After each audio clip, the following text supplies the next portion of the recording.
আসসালামু আলাইকুম প্রিয় ভিউয়ার্স, সবাই কেমন আছেন? আমি আলহামদুলিল্লাহ ভালো আছি।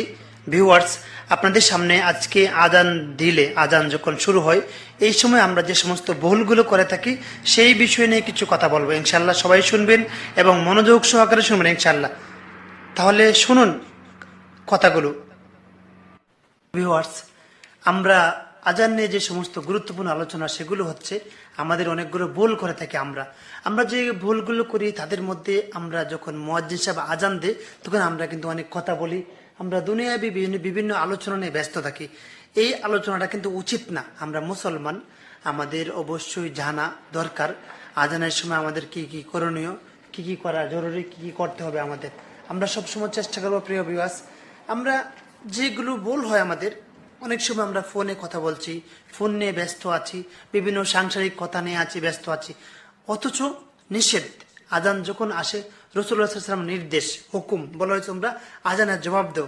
যখন মুয়াজ্জিন সাহেব বলে আল্লাহু আকবার আল্লাহু আকবার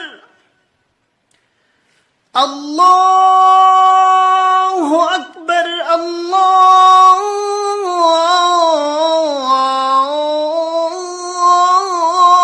আকবার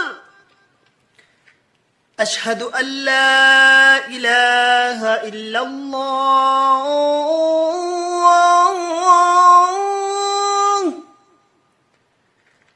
আশহাদু আল্লা ইলাহা ইল্লাল্লাহ।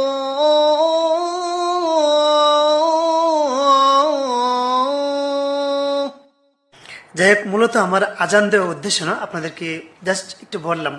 তো ভিউয়ার্স, মুয়াজ্জিন যখন বলবে আল্লাহু আকবার, আমাদেরকে বলতে হবে আল্লাহু আকবার। এই শব্দটুকু ব্যবহারের জন্য শুধু আমাদের পুরুষের জন্য নয়, আমাদের মা বোনরাও ঘর থেকে বাসা থেকে বলতে পারবে, সওয়াব হবে। তো যখন মুয়াজ্জিন বলবে হাইয়া আলাস সালাহ হাইয়া আলাল ফালাহ, ওখানে শুধু ব্যবধান হলো লা হাওলা ওয়ালা কুওয়াতা ইল্লা বিল্লাহ। আর বাকি সবসময় বলা হয়েছে প্রত্যেকটা শব্দের পরে হুবহুব মুয়াজ্জিন সাহেবের মতো বলতে হবে। এটা রাসূলুল্লাহ সাল্লাল্লাহু আলাইহি ওয়াসাল্লামের নির্দেশ। কিন্তু আমরা অনেক সময় জানি যে যখন বলবে আশহাদু আন্না মুহাম্মাদার রাসূলুল্লাহ,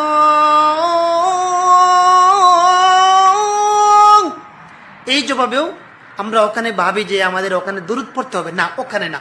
আজানের শেষে যখন শেষ হয়ে যাবে লা ইলাহা ইল্লাল্লাহ, ওখানে আমরা আজানের দোয়া পড়ব আল্লাহুম্মা রাব্বা হাযিহিদ দাওয়াতিত তাম্মাহ ওয়াস সালাতিল কাইমা আতি মুহাম্মাদানিল ওয়াসিলাতা ওয়াল ফাদিলা ওয়াবআথহু মাকামান মাহমুদান আল্লাযী ওয়া'আদতা ইন্নাকা লা তুখলিফুল মিআদ।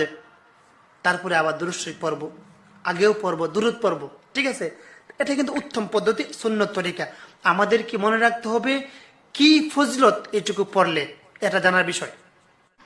ফজিলত হলো হাদিস শরীফে আসছে, হুজুর আকরাম সাল্লাল্লাহু আলাইহি ওয়াসাল্লাম বলেন আল মুয়াদ্দিনুনা আতওয়ালুন নাসি আ'নাকান ইয়াউমাল কিয়ামাহ। সুবহানাল্লাহ। আল্লাহর নবী বিশ্বনবী হযরত মুহাম্মদুর রাসূলুল্লাহ সাল্লাল্লাহু আলাইহি ওয়াসাল্লাম বলেন মুয়াজ্জিনগণ কিয়ামতের দিন উঁচু মর্তবার অধিকারী হইবে, ওনাদের গর্দান লম্বা থাকবে, সবার উপরে থাকবে। আসলে কিন্তু ভাই বন্ধুরা, গর্দান লম্বা হলে তো সুন্দর লাগবে, খারাপ লাগবে তা কিন্তু না। ওনাদেরকে আল্লাহ তাআলা অনেক উঁচু মর্তবার অধিকারী দান করবে। সুবহানাল্লাহ। এবং আমরা যারা আজান শুনবো, মুয়াজ্জিনগণের কত মর্যাদা। যখন আমরা আজান শুনে আজানের জবাব দিব, আল্লাহ পাক রব্বুল আলামিন মুয়াজ্জিনগণকে যেই মর্যাদা দিবে, আল্লাহ তাআলা ওই আজান শুনে জবাব দেওয়ানেওয়ালা যে ব্যক্তিরা জবাব দিবে তাদেরকে সেই পরিমাণ সওয়াব দান করবে। সুবহানাল্লাহ। আল্লাহ রাসূল সাল্লাল্লাহু আলাইহি ওয়াসাল্লাম বলেন মুয়াজ্জিনের আজানের আওয়াজে যতগুলো মুসল্লি মসজিদে জমা হবে সালাত আদায়ের জন্য, আল্লাহ পাক রব্বুল আলামিন প্রত্যেকটা নামাজি ব্যক্তির যে নামাজ পড়ে সালাত আদায় করে যে সওয়াব পাবে মুয়াজ্জিনকে দেওয়া হবে। আর এই মুয়াজ্জিনের সম পরিমাণ যারা আজানের জবাব দিবে তাকেও দেওয়া হবে। সুবহানাল্লাহ। আল্লাহ তাআলা যেন আমাদেরকে আজান শুনে প্রতিনিয়ত জবাব দেওয়ার তৌফিক দান করেন, আমিন। ভিউয়ার্স, এই আজানের জবাবের গুরুত্বপূর্ণ একটা ফজিলতপূর্ণ আমল ইনশাআল্লাহ আজকে থেকে আমরা করব। আমাদের পাশের ভাই বন্ধুদেরকেও দাওয়াত দেবো ইনশাআল্লাহ। আসসালামু আলাইকুম ওয়া রাহমাতুল্লাহি ওয়া বারাকাতুহু।